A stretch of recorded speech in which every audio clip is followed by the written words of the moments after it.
Mga kapuso, pila ka mga drivers ng traditional jeepney nga wala nakapakonsolidate, gin kasubo ang anunsyo ni President Ferdinand Marcos Jr.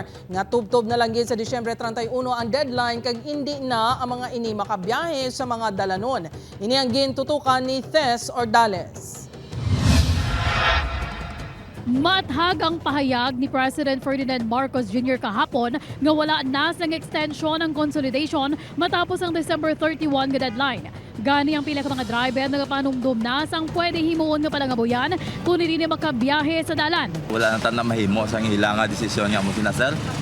Kaya amo nang nadesisyonan sa aton nga pinuno, sundon ta nagila na guro para nga matawhay man ang lagan man sa syudad taman madulaan ta sang aton nga pangabuhi nga parte sa pagbiyahe. Dati mangita man tayo ba nga alternative source para nga mabuhi man tayo.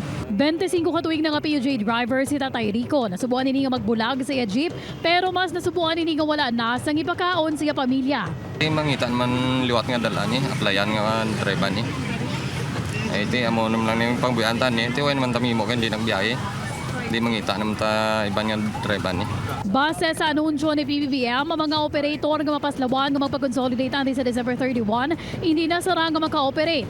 Ang consolidation kawahin lang sa proseso sa pag-upgrade sa gila units halin sa tradisyonal apakado sa modernized nga salakyan. Samtang wala naman sang plano magpasakop sa untat biyahe ang mga transport group sa syudad sa Iloilo, gani wala sang dapat kabalakan ng publiko. Sunod kay Boyet Parcon, presidente sang WVTC, suportado nila ang PUV modernization program sa gobyerno. Why kami kay sa subong araan kita may mga unit na kita kag gindula na naton ini nga pag-upod sa mga strike no kag aton siya ginarespeto man nato no ang ila sinidiri nga kausa kay ti kausa nila. Naganunsyo ang piston sang Disyembre 14 tubdob 15 nga untat biyahe bilang panawagan sa December 31 nga deadline sa consolidation. Upod kay Romel Porquia, Tess Ordales. 1 Western Visayas.